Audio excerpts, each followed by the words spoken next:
I often get asked, how did I become a free fly coach? Well, here we go. I spent hours and hours and hours of training. Not only did I have staff time, I bought time, lots of time.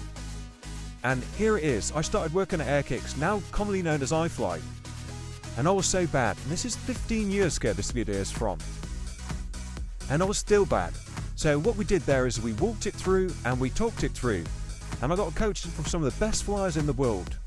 And I was still bad.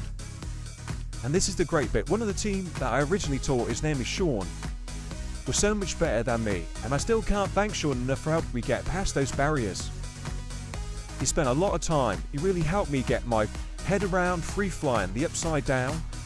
And these videos are from 15 years ago, as I just said. And we can see, and that's how I spent hours training before it finally clicked. And I never looked back. It's been amazing. I think that's why I like coaching, because I was so bad. And I understand, and I think the trials, tribulations, difficulties that people get their heads around, I can help with free flying. And I understand because, you name it, I had those problems. I think that's why I love coaching so much. I understand the pain and frustration that people get, because I had it. I've never been the greatest skydiver in the world, but I think I'm one of the most persistent. I always wanted to be. So with enough effort and enough time, everyone and anyone can fly. Yeah, and you also probably need some money. So while we watch them, I might as well just talk you through and make it easier.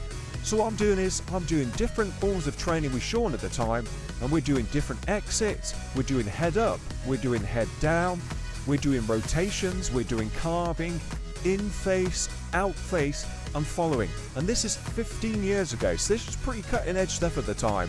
And I often used to think I'd never be able to do it when I saw it. And with enough time and effort, I did. I think that's one of the reasons that I decided with Sean and a couple of other people, I've done so many teams and flown in so many competitions. Some I've won, a lot I've lost.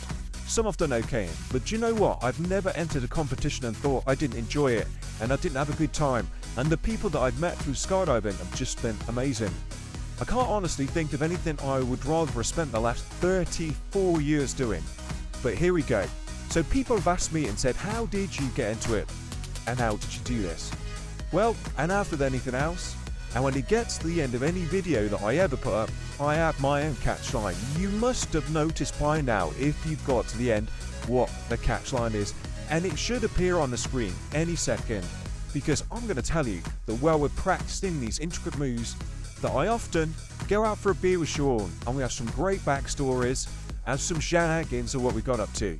So it's all about the beers and it's all about the backstories. Until next time.